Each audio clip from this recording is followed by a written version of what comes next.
Good afternoon, mate. Hello. How are you? Hello. How are you finding yourself there, man? Yeah, I'm good, thank you. Yeah, Nice. just getting through the madness that is everything at the moment. But, Yes. but yeah. Yes. Just quickly for people who are watching, please introduce yourself. That'd be lovely. The roles, what you play, what you do, all of that would be awesome. Hello, everyone. I'm James Deacon. I'm a freelance sound engineer, working mostly in live events, theatre, festivals, clubs, everything under the sun. And also got into more sort of studio production stuff recently. And I'm also a musician. I'm from Luton, so my sort of catchment area includes places like the Horn. So I've sort of cut my teeth in places like the Horn and Bedford Esquires and all those sort of local venues, both performing and doing sound. I'm in a band called Rylands Heath, where I play drums, and I've played in various other bands as well, in those venues and beyond, really. Perfect. Thank you. Sounds beautiful. There you go. I mean, you have experience in both those fields as well. Great. Like you mentioned cut your teeth. It's true. Like you've really worked your way up in both on stage and behind a desk. You have both like proved talent, but obviously right now those skills aren't really being put into practice as much as we'd want to. I mean, we are, like you said, we're maybe getting closer to something now, maybe hopefully. But I'd be wondering at the start, that initial bulk, how are you finding just sort of going through it without like actual gigs, like actually show up to a venue? How was that for you at the start? Yeah, very, very odd. The main thing I've been doing this year is working with a drag queen called Lavoir, who's based in the area. It's a really great show. It's a 4-piece live band. It's a really, really fun show, and it was great to get involved with those guys. And we've done the Aylesbury Waterside Theatre, all the way up to places in Leeds, down to Brighton. And actually our last show was at the Theatre Royal in Brighton, which is like a 1,000 capacity venue. Wow. And we were there on a Saturday night, sold it out, 1,000 seats. And Lavoir was telling us, she was going, I'm hearing from a friend in the West End that by Tuesday they'll be shut down. We were like, what? No way. And then it all happened, and then where theatres and stuff had to close. And then the following Saturday, we were in the back room of a pub that their friend owned, doing a live stream just to have a show, because we were due to be somewhere up north on a gig at that point. And we were on a live stream where people paid to watch the show, and it was just the contrast all of a sudden was absolutely nothing. It was very, very odd. The official last day of work I had was the 16th of March, I think. Wow. And now here we are. So yeah, it's been boring, but I've kind of kept sort of busy by just learning so much, as much as I can, just different skills, production skills. I've made some of my own music. I've sort of produced music for other people, made an album with Lavoir, which was a crazy few weeks trying to get that out. Because she did that with Brian Nash, a pianist in America. So he was in New York. I was in Bristol. I was dating my girlfriend in Bristol, and then she was in Aylesbury. So it's like it was all over, and it was a bit of a mad. So yeah, I kept busy, but at this point where I feel like everyone else is, they sort of done that whole Joe Wicks thing, and then everyone watched things like Tiger King at the start, and we've all had that sort of thing where everyone's quite positive.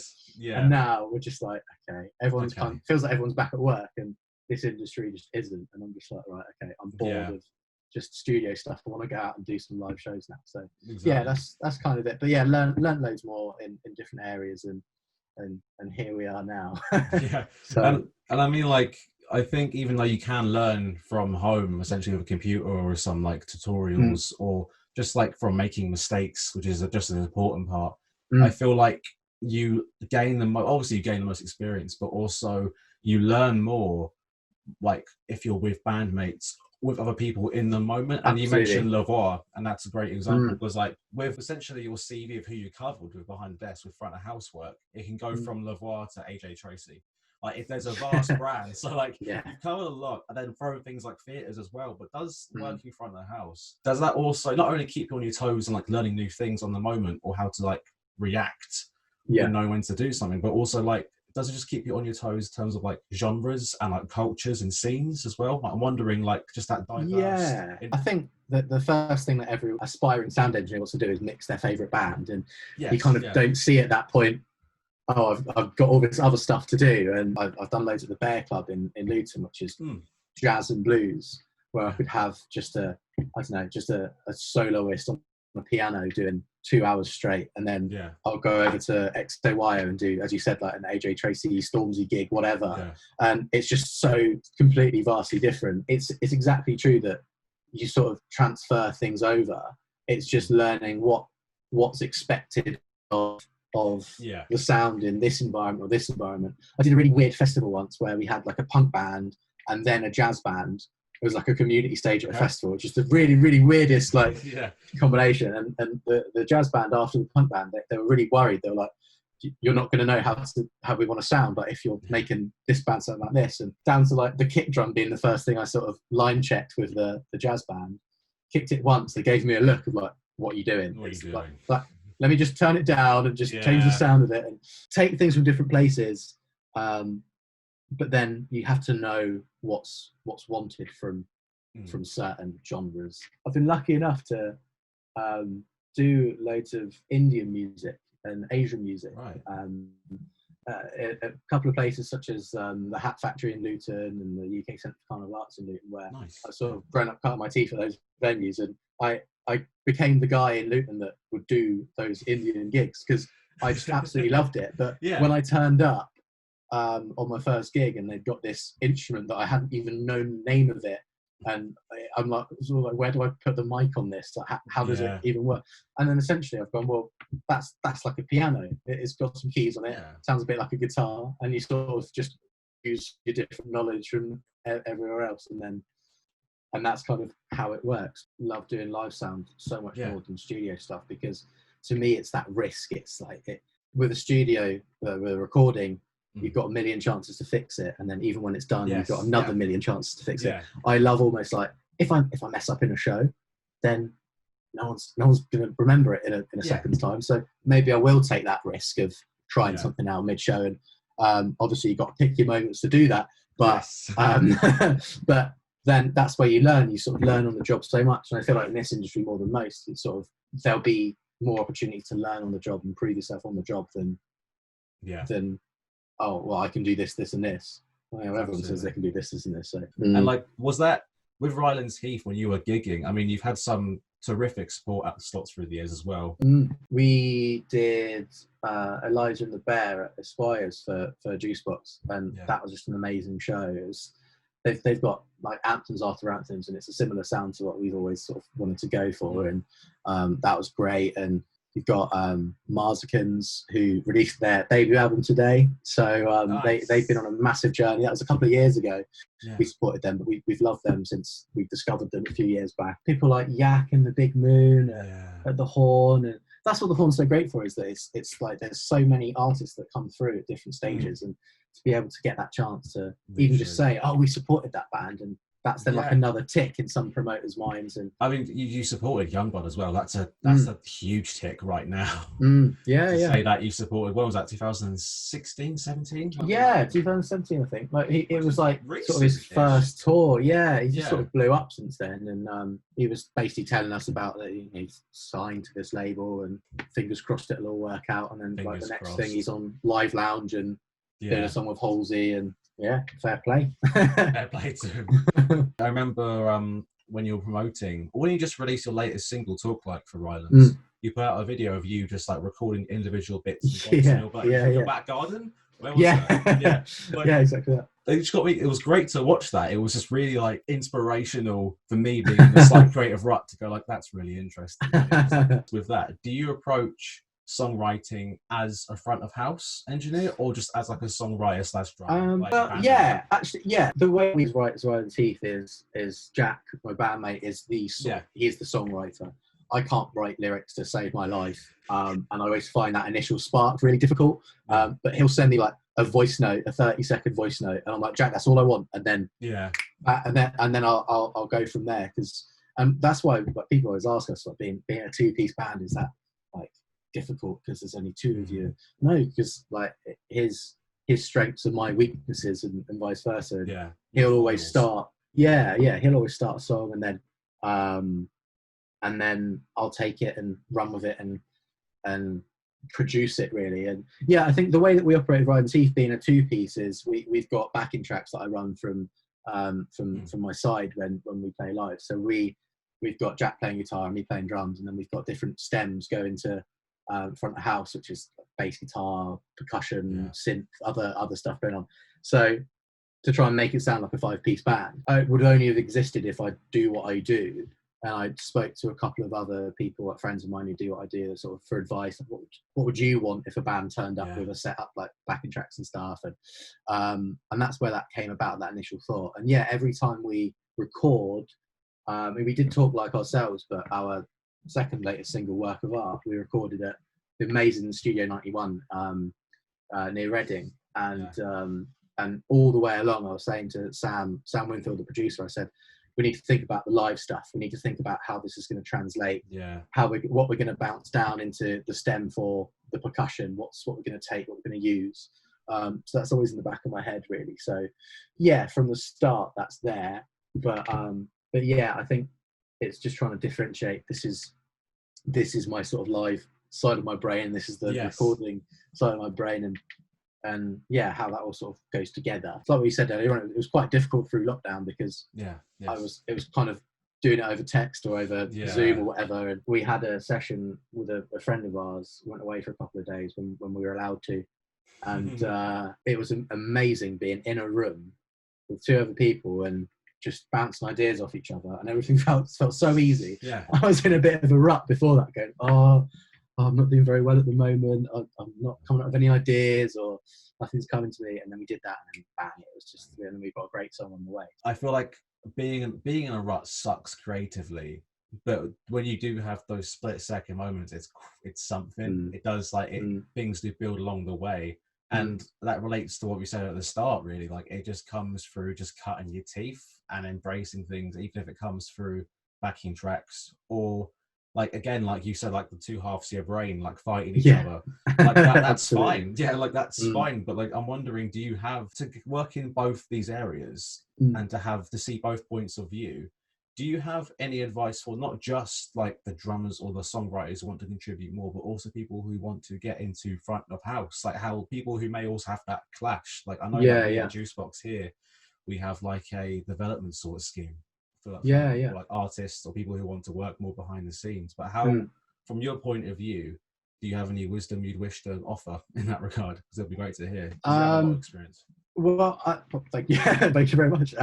Yeah, I think so. From a, like, production side of things, I think so much doesn't work, and I think learning that myself was a massive thing. That even like the start of lockdown, we did talk, like, it was just like bang bang. I just worked hours and hours and hours every day, and everything just instantly came to mind.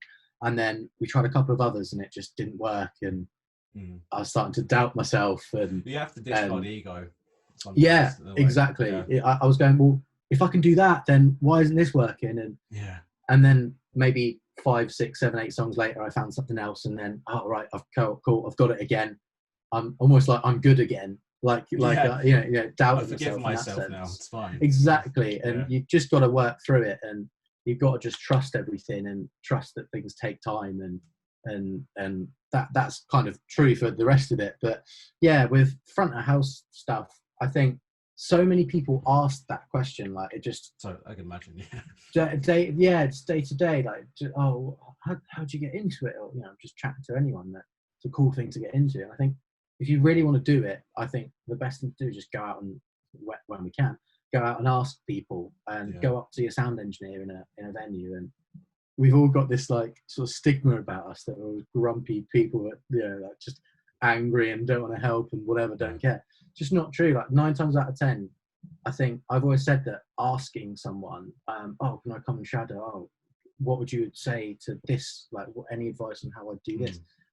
You'll get help. Totally, yeah. And I've asked, like, people that mix stadiums regularly, down to people just doing your local venue questions. And the people doing stadiums might not have as much time, but they all want to help, and I think that really comes from the fact that everyone has needed a leg up in this industry, especially doing sound and whatever. There's a young sound engineer, a guy called Josh, that I've sort of done a bit with recently, and every time it's like, he can't believe that I'm wanting to help, and I'm going, no, someone's helped me, and now, and also if one day when you're old enough, whatever, when you're doing shows, I know I can call on you to come and cover my shift if I need help. So it's all just works in one big circle. And there's like, I've got a couple of friends, like a guy called Ellis and Jake, who were both at my college, like a year younger than me or 2 years younger than me, and now they call me up and say, can you cover me on a shift? And it's brilliant because it's all one sort of community of people. So yeah, absolutely. I think I'm going off on a tangent, but if but yeah, I think just go out and ask. I've never had a job interview. I've never written a CV for it really. I'm not saying that you won't if you ever get into it, but word of mouth really helps fantastically. Even with like the Lavoir stuff, I was chatting to them about it, and there was somebody else they were talking to as well. Turns out that's somebody that is pretty much mentored me since I was 16, 17. And he said to them, right, well, it's not right for me at the moment, but I highly recommend James. And pretty much because of that was the final thing that needed to happen for them to go, yeah, cool, yeah, we'll go to James. So that's what it's all about, really. Help each other out. And one day you'll be the person that gets asked to help someone, and hopefully you'll remember the rest. Beautiful, man. Awesome. Right, very quick last question before you go. What sort of music has been soundtracking you throughout this whole period? Like old or new? Is it like an album, artist, a song, like anything at all? What's the go-to? I love making a Spotify playlist every summer of summer 2020 this time. I've been having that on repeat. I think Seagulls, who I'm obsessed with at the moment. I'm meant to be seeing them in Glasgow in November, so fingers crossed for that. Fingers crossed. So yeah, I've been listening to those guys loads. I just love that sound, that sort of like the 1975 and Cirquaves did for a while, and I feel like Seagulls are what I always wanted those two bands to really, really sound like. So that's my thing. I love that sort of, and that's how I want to start producing, really, that sort of sound. So, but also Charlie Puth, which sounds like a bit of a curveball because he's like pop as you get. Yes. But it was like Jack, my bandmate, introduced me to this song, which is just like an album track, and we both firmly believe it's like probably one of the best pop songs ever written.